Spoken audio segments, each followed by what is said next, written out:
बिस्मिल्लाहिर्रहमानिर्रहीम। अस्सलामु अलैकुम। डियर स्टूडेंट, आज हमने बहुत ही इम्पोर्टेंट आर्टिकल को डिस्कस करना है कि हवा में कोई भी ऑर्गेनिज्म लोकोमोशन कैसे करता है। लेकिन हमने ज़्यादा फोकस किस पे करना है? बर्ड्स के ऊपर, क्योंकि हवा में काफ़ी सारे ऑर्गेनिज्म लोकोमोशन करते हैं। तो आमतौर पे जब ये लोकोमोशन इन एयर की बात आती है तो स्टूडेंट के जहन में सिर्फ बर्ड्स आते हैं। हालांकि काफ़ी सारे इंसेक्ट्स हैं जो पीरियडिकली हवा को की सैर कर रहे होते हैं। जो बैट्स की कैटेगरी है, जो मैमल से बिलोंग करती है, वो भी हवा के अंदर फ्लाइट करती है। लेकिन हमने ज़्यादा फोकस किस पे करना है? जो ज़्यादा कॉमन है, बर्ड्स की बात करनी है। तो जिस तरह हम देख रहे हैं कि पानी में लोकोमोशन का जो mood off mechanism of locomotion है वो डिफरेंट है, ज़मीन के ऊपर चलने का जो मैकेनिज़्म है वो डिफरेंट है। तो इसी तरह हवा में उड़ने का जो मैकेनिज़्म है वो भी क्या होगा? डिफरेंट होगा। तो जब मैकेनिज़्म डिफरेंट है तो उस मैकेनिज़्म के लिए जो एडॉप्टेशंस की गई हैं, जो तरीक़ेकार इख्तियार किया गया, वो भी क्या होगा? मुख्तलिफ ऑर्गेनिज़म में मुख्तलिफ होगा। तो स्केलेटन ऑफ बर्ड्स, ख़ास तौर पे जो बर्ड्स का स्केलेटन है उसको इस अंदाज में मॉडिफाई किया गया है कि वो परिंदों को उड़ान दे सके। तो पहली जो चीज़, एयर स्पेसिस। ऑर्गेनिज्म जितना ज़्यादा हल्का होगा उतने ही हवा में रहना उसके लिए आसान होगा। ठीक हो गया। तो आप बर्ड्स की जितनी भी बोन्स होती हैं, ख़ास तौर पे जो उनका स्केलेटन है उसके अंदर काफ़ी सारी एयर स्पेसेस होती हैं। जैसे आप लोगों ने फर्स्ट ईयर में पढ़ा था कि 9 एयर स्पेसेस होती हैं एक बर्ड्स की बॉडी के अंदर, उसकी डिफरेंट बोन्स में जो मौजूद होती हैं। अब एयर स्पेसेस का फ़ायदा क्या होता है कि आपने गुब्बारे को देखा होगा, गुब्बारे में जब हवा भर जाए तो वो हल्का उड़ना शुरू कर देता है। तो इसी तरह बोन्स जब उनके अंदर एयर स्पेसेस की वजह से उनकी बॉडी हल्की होगी तो परिंदे का हवा में रहना क्या हो जाएगा? थोड़ा सा आसान हो जाएगा। उसके बाद फिर उड़ने के लिए विंग्स की डेवलपमेंट हुई है। जैसे लास्ट लेक्चर में हमने डिस्कस किया था, आमतौर पे ऑर्गेनिज्म में दो किस्म की लिम्स होती हैं, फोर लिम और हाइंड लिम्स। जो हाइंड लिम्स है वो लेग्स में कन्वर्टेड हुई हैं और बर्ड्स के अंदर जो फोर लिम है वो विंग्स में कन्वर्टेड हुई है। ठीक है, यानी ये इनके बाजू समझ लें आप। तो इनके जो फोर लिम है एवॉल्व इनटू द विंग्स। और जाहिर बात है, अब आपने अक्सर देखा होगा जो परिंदे हैं उनके परों ने अक्सर आमतौर पे ऐसे ऊपर नीचे मूव करना है। तो इस मूवमेंट के लिए उनके मसल को स्ट्रॉन्ग होना पड़ेगा। तो बाजू जिस जगह अटैच है उसको हम कहते हैं पेक्टोरल गर्डल्स। तो यहाँ जो मसल होंगे वो पेक्टोरल मसल्स कहलाएंगे। आगे ये दो किस्म के, इसको डिटेल से यानी हम अपने आखिरी टॉपिक में भी डिस्कस करेंगे। तो अभी आप लोगों ने सिर्फ ये समझना है कि विंग्स को ऊपर नीचे मूव करवाने के लिए they have strong pectoral muscle with pull which pull them up and down. तो जितने ज़्यादा मजबूत मसल होंगे उतनी फोर्स के साथ विंग्स ऊपर जाएंगे, उतनी फोर्स के साथ विंग्स नीचे की तरफ आएंगे। अच्छा, उसके बाद अगली जो एडॉप्टेशन है, जो बहुत ही इंपॉर्टेंट एडॉप्टेशन है, वो कील फॉर्मेशन है। कील स्टर्नम, इनकी जो स्टर्नम है वो मॉडिफाइड है टू फॉर्म कील। कील एक बोर्ड शेप स्ट्रक्चर है। इसको अगर हम डिफाइन करें तो ये क्या है? बोर्ड शेप स्ट्रक्चर है। बोर्ड शेप स्ट्रक्चर यानी आप अगर ह्यूमन की स्टर्नम देखें वो इसकी तरह है, यानी जैसे एक मार्कर है, एक बिल्कुल डंडे की तरह है। लेकिन जो बर्ड्स की स्टर्नम है वो बोर्ड शेप, ऐसे बोर्ड शेप। तो अगर आप देखें कोई चीज़ इसके साथ अटैच करनी हो, कोई चीज़ इस सरफेस के साथ अटैच करनी हो, तो ऑटोमेटिकली ज़्यादा सरफेस जिसकी होगी उसके साथ अटैचमेंट भी आसानी से होगी। और जितनी आसानी से अटैचमेंट होगी, आप कह सकते हैं स्ट्रांगली अटैच, जितना स्ट्रांगली अटैच मसल्स होंगे जो ख़ास तौर पे पेक्टोरल मसल्स हैं, उतने ही वो मुख्तलिफ़ किस्म की मूवमेंट को परफॉर्म कर सकते हैं। यानी हमारी स्टर्नम इस तरह है, तो इस वजह से इसके साथ स्ट्रांगली मसल कनेक्टेड नहीं हो सकते।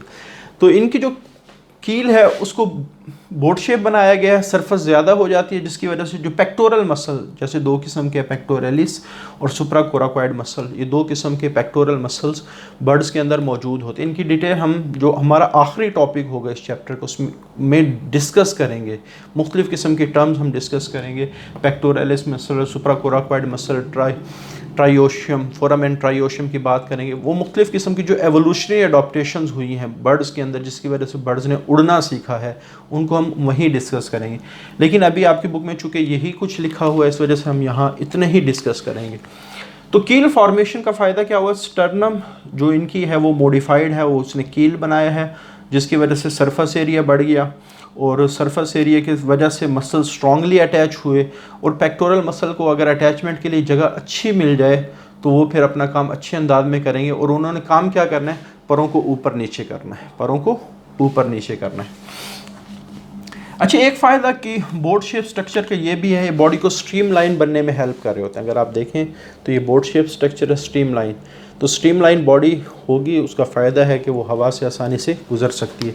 इसको भी हम एंड पे डिस्कस करेंगे। अच्छा, उसके बाद फीदर्स। एक विंग्स और फीदर्स में जो फ़र्क है, जैसे मैं कहता हूँ कि जो बाजू हैं वो तो हैं विंग्स, लेकिन इन बाजुओं के जो कपड़े हैं, जो आप कह सकते हैं वो ये फीदर्स हैं। बात क्लियर?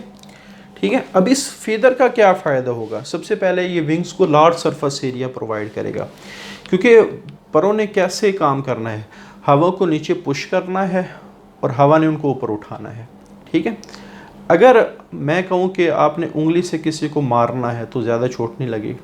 अगर मैं कहूँ थप्पड़ से किसी को मारना है तो उसको फोर्स ज़्यादा लगेगी। यानी आप ये समझ लें कि फीदर्स के बगैर जो पर है वो एक उंगली की तरह है, और फीदर की वजह से जो पर हैं वो एक थप्पड़ की तरह है, जो जितना ज़्यादा ज़ोर से हवा को पुश करेंगे उतनी ही हवा इनको ऊपर उठाएगी। अगर सिर्फ विंग्स यानी बाजू होते, इस तरह होते, तो हवा के ऊपर फोर्स बहुत कम लगनी थी। तो पहला फ़ायदा क्या है कि जो फीदर की वजह से सरफेस एरिया बढ़ गया, और सरफेस एरिया की वजह से जो हवा को पुश करने का स्टाइल है वो ज़्यादा होगा, और यही फ़ायदा है कि वो हवा में रह सकते हैं। और उसके बाद feathers keep the body warm, ये बॉडी को गर्म भी रखते हैं। इसका फ़ायदा क्या होगा, बॉडी गर्म रहेगी, एंजाइम ज़्यादा एफिशिएंटली काम करेंगे, और एंजाइम जितनी ज़्यादा एफिशिएंटली काम करेंगे ऑटोमेटिकली उतनी ही एनर्जी ज़्यादा प्रोड्यूस होगी। ठीक है। और जितनी ज़्यादा एनर्जी प्रोड्यूस होगी उतने ही बर्ड्स क्या रहेंगे, एक्टिव रहेंगे। उसके अलावा फीदर क्या करते हैं, मेक द सरफेस स्मूथ। जो सबसे इंपॉर्टेंट बात है, मेक द सरफेस स्मूथ। अब स्मूथ होने का फ़ायदा क्या है, हवा ऊपर से तेज़ी से गुजरेगी, स्मूथ होने का फ़ायदा है। अब हवा का, और यही एक बहुत बड़ा फैक्टर है जो फ़्लाइट में भी हेल्प कर रहा होता है। इसको हम आगे जो टाइप्स ऑफ फ्लाइट अभी हम जो डिस्कस करेंगे उसमें ये फैक्टर डिस्कस करेंगे कि हवा ऊपर से तेज़ी से गुजरती है, और उस तेज़ी से गुजारने में फीदर का भी एक बहुत बड़ा क्या है, रोल है। तो make the surface smooth so that air can flow easily over them. तो हवा को ऊपर से तेज़ी से गुजारना है, ताकि हवा तेज़ी से गुजरेगी ऑटोमेटिकली ऊपर प्रेशर क्या हो जाएगा, कम हो जाएगा। तो ये बात आप लोगों ने अच्छी तरह याद रखनी है। जो अभी हम टाइप्स ऑफ फ्लाइट को डिस्कस करेंगे तो इसमें ये बात बहुत दफ़ा डिस्कस होगी। अच्छा, बॉडी स्ट्रीमलाइन है। स्ट्रीमलाइन से क्या मुराद है कि दोनों एंड से नोकीली। अगर हम बर्ड्स का स्ट्रक्चर देखें तो ये इस तरह है, और जो इसकी बीक है, चूंच है, उसको भी बहुत ज़्यादा ना आप नोकीला बनाया गया। इसका फ़ायदा क्या होता है कि ये आसानी से हवा को कट करके गुजर सकती है। जो हवा की ड्रैगिंग फोर्स है, जैसे हमने फ़िश में बात की थी, ड्रैगिंग फोर्स क्या है, कोई भी ऐसी चीज़ जो किसी भी चीज़ को पीछे खींचे तो पीछे धकेलने वाली चीज़ क्या कहलाती है, ड्रैगिंग फोर्स कहलाती है। तो हवा सामने से आ रही है, अगर जो परिंदों की बॉडी उसका सरफेस एरिया सामने से ज़्यादा होता तो ड्रैगिंग फोर्स बढ़ जाती है हवा की, और परिंदों को पीछे ले जाती। अब क्या होता है, इन्होंने अपनी बॉडी को स्ट्रीमलाइन बनाया है, जिसकी वजह से वो हवा को कट करके गुजरते हैं। जो ड्रैगिंग फोर्स हवा की है वो क्या हो जाती है, कम से कम हो जाती है। जी, इसके बाद हम अभी टाइप्स ऑफ फ्लाइट को भी डिस्कस कर लेते हैं कि परिंदों में किस किस्म की फ़्लाइट हो सकती है। जी बेटा जी, अब हमने अगला पार्ट लोकोमोशन इन एयर का डिस्कस करना है। टाइप्स ऑफ फ्लाइट के, परिंदों में किस किस्म की फ़्लाइट हो सकती है। आपने अक्सर देखा होगा परिंदे आमतौर पे बाद दफ़ा जब वो उड़ रहे होते हैं तो उन्होंने जस्ट अपने परों को फैला रखा होता है और वो ऐसे स्लाइड कर रहे होते हैं हवा के ऊपर। ठीक है, बड़े मज़े में वो फिर रहे होते हैं। और बाद दफ़ा अपने बर्ड्स को देखा होगा, परिंदों को देखा होगा, वो ऐसे फड़फड़ा रहे होते हैं। तो इन दो फ्लाइट्स को आज हमने डिस्कस करना है। एक पैसिव फ्लाइट है और दूसरा एक्टिव फ्लाइट है। पैसिव का जो लफ्ज़ी मतलब है वो सुस्त को कहा जाता है, जिसकी ये ख्वाहिश हो कि उसके काम कोई और करे। तो पैसिव फ्लाइट में क्या होता है कि उड़ने का जो काम है, उड़ना परिंदों ने है, लेकिन उड़ाने में जो परिंदों की हेल्प कर रही है वो हवा कर रही है, ठीक है। तो इसका मतलब है ये मज़े से उड़ते रहेंगे, इनको ज़्यादा मेहनत नहीं करना पड़ेगी। लेकिन एक्टिव फ्लाइट में हवा की तरफ से कोई मदद नहीं मिल रही होती, तो ये खुद आप कह सकते हैं मेहनत करेंगे और उड़ने की कोशिश करेंगे, ठीक है। तो पैसिव जो जिसकी मदद कोई और करेगा, और आप कह सकते हैं एक्टिव जो अपनी मेहनत से उड़ेंगे। तो पहले तो अपने लफ्ज़ों को समझना है। अच्छा, ग्लाइडिंग फ़्लाइट कि ये खुद ब खुद, जैसे ग्लाइडिंग या स्लाइडिंग, जब हम जैसे पार्क्स वगैरह में जाते हैं तो बच्चे जब स्लाइडिंग कर रहे हैं तो वो जस्ट वो ऊपर और नीचे हाई और लोअर लेवल क्रिएट होता है, तो हाई लेवल से छोड़ा जाता है, ऑटोमेटिकली वो लो लेवल की तरफ आ जाते हैं, ठीक है। तो ये स्लाइडिंग है। तो यहाँ भी इसी तरह होगा, एक तरफ हाई लेवल होगा, एक तरफ लो लेवल होगा, हाई से लो की तरफ चीज़ ऑटोमेटिकली चली जाएगी, ठीक हो गया। तो पैसिव फ्लाइट में या ग्लाइडिंग फ्लाइट में बेसिकली होता क्या है, जो विंग्स है वो सिर्फ एरोफॉइल की तरह काम करते हैं, और जहाज़ में भी यही प्रिंसिपल यानी यूज़ होता है, एरोफॉइल्स। बेसिकली ये है क्या, नाम से जाहिर है कि एक ऐसी सरफेस है जो एयर स्ट्रीम्स के सामने आएगी। तो बेसिकली अगर हम इसको थोड़ा सा ड्रा करें तो ये एक ऐसी सरफेस है जो किसके सामने आएगी, सामने से हवा आ रही होती ऐसे। तो एरोफॉइल को और स्मूथ सरफेस, जैसे मैं अभी डिस्कस किया कि जो परिंदों के विंग्स होते हैं उनके ऊपर जो फीदर्स होते हैं वो सरफेस को क्या बना रहे होते हैं, स्मूथ बना रहे होते हैं। सबसे पहले एक स्मूथ सरफेस है, अब विच मूव्स थ्रू द एयर, अब इसने हवा से गुजरना है और हवा में एक मखसूस एंगल बनाती है। तो ये जो सरफेस है जो हवा की लहरों के साथ एक एंगल बनाएगी, जो हवा से गुजरेगी, तो इसको हम क्या कहेंगे, एरोफॉइल कहेंगे, ठीक हो गया। अब मैकेनिज़्म क्या है, सबसे पहले स्मूथ सरफेस की वजह से जब एयर स्ट्रीम आती है तो ऊपर से बहुत तेज़ी से गुजरती हैं, यानी आप कह सकते हैं ऊपर जो स्पीड है वो तेज़ है, स्पीड या वेलोसिटी कह लें। और आप लोगों ने बर्नौली थ्योरम पढ़ा होगा फर्स्ट ईयर फिजिक्स में कि जहाँ स्पीड तेज़ होती है हवा की, वहाँ प्रेशर क्या हो जाते हैं, कम हो जाते हैं, ठीक हो गया। और नीचे जो हवा है वो यहाँ के स्लो स्पीड से मूव करती है, जिसकी वजह से प्रेशर क्या हो जाता है, ज़्यादा हो जाता है। अब चीज़ ने हाई प्रेशर से लो प्रेशर की तरफ स्लाइड करना है या ग्लाइड करना है, जो हम वर्ड इस्तेमाल करें स्लाइड या ग्लाइड, के स्लाइड करेगी या फिर ग्लाइड करेगी। तो इस वजह से जो हाई प्रेशर से लो प्रेशर की तरफ जब हवा मूव करेगी, दरमियान में बर्ड्स होते हैं, तो ऑटोमेटिकली ये ऊपर की तरफ चले जाएंगे। तो यानी इनके विंग्स क्या करते हैं, एरोफॉइल, वो अपने परों को इस तरह फैला देते हैं एक मखसूस एंगल के ऊपर, ठीक हो गया। और मखसूस एंगल की वजह से हवा क्या होती है, ऊपर की तरफ से ज़्यादा तेज़ी से गुजरती है, नीचे की तरफ से स्लोली गुजरती है। तो ऊपर प्रेशर कम हो जाता है, नीचे प्रेशर ज़्यादा होता है, अपवर्ड लिफ्ट होती है, ठीक हो गया। अच्छा, उसके बाद अगर ये थोड़ा सा एंगल ज़्यादा हो जाए तो यहाँ हवा की एक्युमुलेशन क्या हो जाएगी, और ज़्यादा हो जाएगी, तो जिसकी वजह से प्रेशर और ज़्यादा होगा, लिफ्ट के चांसेस बहुत ज़्यादा होंगे। लेकिन अगर ये बहुत ज़्यादा एंगल हो जाए तो फिर ऑटोमेटिकली प्रॉब्लम, ड्रैगिंग फोर्स बढ़ जाएगी, तो वो हवा क्या करेगी, परिंदों को पीछे की तरफ खींचेगी। यानी स्लाइड एंगल तो सूटेबल है फॉर फ्लाइट। जो आपने अक्सर देखोगे जब बहुत परिंदा ऊपर जा रहा हो तो इस तरह टेढ़ा होके जा रहा होता है, ऐसे ऊपर की तरफ जा रहा होता है, ठीक है। तो आम तौर पे स्लाइड एंगल तो अपवर्ड लिफ्ट प्रोवाइड करता है, लेकिन अगर बहुत ज़्यादा एंगल बन जाए उससे ड्रैगिंग फोर्स बढ़ जाती है, तो ड्रैगिंग फोर्स की वजह से पीछे की तरफ जा सकते हैं। तो एरोफॉइल, इसमें क्या होता है, हवा सामने तेज़ी से आ रही होती है, तो ये क्या करते हैं, ये इस तरह एंगल बनाते हैं कि हवा ऊपर से तेज़ी से गुजरेगी, नीचे स्लोली गुजरेगी। तो air flow over the surface in such a way, such a way का मतलब ये है कि ऊपर से तेज़ी से गुजरेगी और नीचे से स्लोली गुजरेगी, that bird is given lift, कि परिंदों को फिर वो ऊपर की तरफ उठाएगी। और अमाउंट ऑफ लिफ्ट किसके ऊपर डिपेंड करती है, एंगल के ऊपर। अगर बिल्कुल स्ट्रेट है तो फिर लिफ्ट नहीं होगी, अगर थोड़ा सा टेढ़ा है तो परिंदा ऊपर की तरफ जाएगा, अगर स्ट्रेट है तो फिर परिंदा सीधा चलता जाएगा। अगर थोड़ा सा अपने आप को टेढ़ा कर लिया वो ऊपर, बहुत ज़्यादा टेढ़ा करेगा तो ड्रैगिंग फोर्स उसको पीछे की तरफ, तो स्लाइट एंगल क्या करते हैं वो लिफ्ट को बढ़ा देते हैं।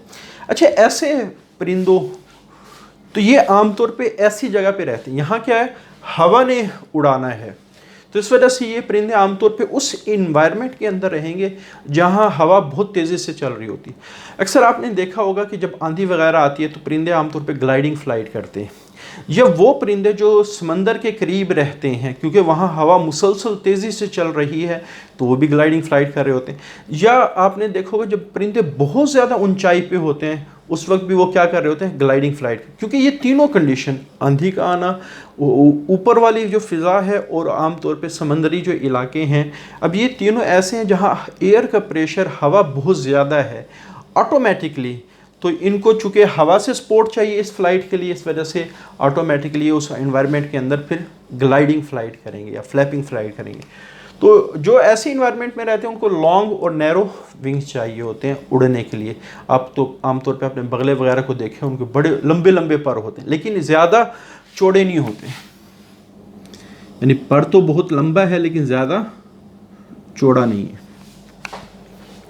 तो इसकी एग्जांपल गल्स और सी बर्ड वगैरह जो समंदर के किनारे रहते हैं, बगले वगैरह और सी बर्ड्स, ऐसे परिंदे जो समंदर के किनारे रहते हैं। अच्छा, एक्टिव फ्लाइट, एक्टिव फ्लाइट में भी प्रिंसिपल यही इस्तेमाल होगा, लेकिन फ़र्क यह है कि यहाँ हवा नहीं है, ठीक है, तो हवा के करंट्स को खुद प्रोड्यूस किया जाता है। और ख़ुद कैसे प्रोड्यूस करेंगे, फ्लैपिंग, जो परों का फड़फड़ाना है उससे एयर करंट प्रोड्यूस होंगे, तो ऑटोमेटिकली जब एयर करंट प्रोड्यूस होंगे तो रूल यही अप्लाई होगा कि ऊपर प्रेशर ज़्यादा होगा, कम होगा, नीचे प्रेशर ज़्यादा होगा और हमेशा ऊपर की तरफ जाएंगे। तो सबसे पहले एक्टिव फ्लाइट की ज़रूरत कब पेश आती है या फ्लैपिंग फ्लाइट की ज़रूरत कब पेश आती है, when no upward support gain by the air currents, जब हवा सपोर्ट ना करे, खुद मेहनत करके अगर किसी परिंदे ने उड़ना है फिर उसको एक्टिव फ्लाइट या फ्लैपिंग फ्लाइट करनी पड़ेगी। तो सेम इफेक्ट, अब यहाँ एक वर्ड लिखा हुआ सेम इफेक्ट, यानी काम इसी तरह होगा, काम क्या होगा, इसी तरह होगा, दो प्रेशर के रीजन क्रिएट होंगे, हायर और लोअर, तो same effect can be achieve by the flapping of wing. लेकिन यहाँ सेम इफेक्ट किसकी वजह से प्रोड्यूस हो रहा है, फ्लैपिंग ऑफ विंग, यानी जो एयर के करंट्स प्रोड्यूस, हवा की जो लहरें पैदा करनी है वो परिंदे ने खुद अपने परों के ज़रिए से करनी है, ठीक है। इसमें होता क्या है, जैसे फॉर एग्जांपल परिंदा, एक तो उसके पर छोटे होते हैं, ठीक है, तो जब ये अपने परों को ऊपर की तरफ उठाते हैं तो हवा ऐसे फ्लो करके नीचे की तरफ आ जाए और एक यहाँ एक नैरो रीजन बन जाते हैं। अब इस नैरो रीजन में भी आपको पता है कि जब रीजन नैरो हो तो वहाँ वेलोसिटी ऑफ एयर बढ़ जाती है, और जब वेलोसिटी ऑफ एयर बढ़ेगी तो ऑटोमेटिकली प्रेशर क्या हो जाएगा, कम हो जाएगा। अब यानी इसने, परिंदे ने पर ऊपर किए, हवा फ्लो करके साइडों पे चली गई, दरमियान में एक नैरो रीजन क्रिएट हुआ। अब ये नैरो रीजन है, इसमें से हवा तेज़ी से गुजरेगी तो ऑटोमेटिकली यहाँ प्रेशर क्या हो जाएगा, कम हो, और कर्व सरफेस की वजह से यहाँ हवा की जो एक्यूमुलेशन है वो ज़्यादा हो जाती है, हवा की एक्यूमुलेशन ज़्यादा हो जाती है, तो ऑटोमेटिकली यहाँ प्रेशर ज़्यादा हो गया, प्रेशर ज़्यादा हो गया तो परिंदा ऊपर की तरफ आएगा। एक तो ये है, ठीक है, जो आपकी बुक में लिखा हुआ है, as the bird moves through the air, air flow over quickly over curved surface, अब एयर तेज़ी से ऊपर से गुजरेगी, reduce the pressure over the top of wings, जो पर हैं ऊपर प्रेशर कम हो जाएगा, compared with air pressure below the wings, परों के नीचे जो प्रेशर है वो ज़्यादा होगा, नेट अपवर्ड प्रेशर, अब प्रेशर ऊपर की तरफ लेके जाएगा, गिव द लिफ्ट, और इसी से परिंदा जो है वो लिफ्ट, उड़ान भरेगा। एक तो मैकेनिज्म ये है। दूसरा मैकेनिज्म ये, जब ये हवा नीचे ज़्यादा होती है तो परिंदा फोर्स के साथ जब पर को नीचे लेके आता है तो हवा को प्रेस करता है, तो ऑटोमेटिकली हवा जो न्यूटन का थर्ड लॉ है, रिएक्शन के तौर पे उसको ऊपर उठाती है। तो एक मैकेनिज्म ये भी है कि हवा को तेज़ी से प्रेस किया जाता है और परिंदा ऊपर की तरफ जाता है, ठीक है। तो मैकेनिज्म आप लोगों को समझ आ गया कि दोनों के अंदर मैकेनिज्म ऑलमोस्ट सेम है। फ़र्क ये है कि यहाँ खुद एयर प्रेशर डिफरेंस क्रिएट होता है और यहाँ अपनी मेहनत के ज़रिए से परिंदा क्या करता है, अपने एयर प्रेशर को क्रिएट करता है। आमतौर पे ऐसे जो परिंदे हैं उनके जो पर होते हैं शॉर्ट होते हैं और ब्रॉड होते हैं। चौड़ा पर ज़रूरी है, क्योंकि ज़्यादा से ज़्यादा हवा नीचे एक्यूमुलेट हो और जब फोर्स करे तो फोर्स ज़्यादा प्रेशर के साथ हो, जैसे हमने लास्ट लेक्चर में डिस्कस किया है। एग्जांपल जो गार्डन बर्ड्स होते हैं जो आमतौर पर ज़मीन के साथ साथ उड़ते हैं, जैसे चिड़िया है, तोता है, कौवा है, ये सारे वो परिंदे हैं जो ज़मीन के साथ साथ उड़ते हैं जहाँ फिर भी हवा का प्रेशर बनिस्बत ऊपर वाली फ़िज़ा के कम है। तो ये बहुत ही इंपॉर्टेंट शॉर्ट क्वेश्चन है, differentiate between active flight and passive flight. तो अब इस टॉपिक को हमने दो पोर्शन में डिस्कस किया। पहले पोर्शन में अडॉप्टेशन को डिस्कस किया, दूसरे पोर्शन में टाइप्स ऑफ फ्लाइट को डिस्कस किया, और लॉन्ग क्वेश्चन के लिहाज से भी ये बड़ा ही इंपॉर्टेंट लॉन्ग क्वेश्चन है। तो आज के लिए इतना ही। अल्लाह हाफिज़।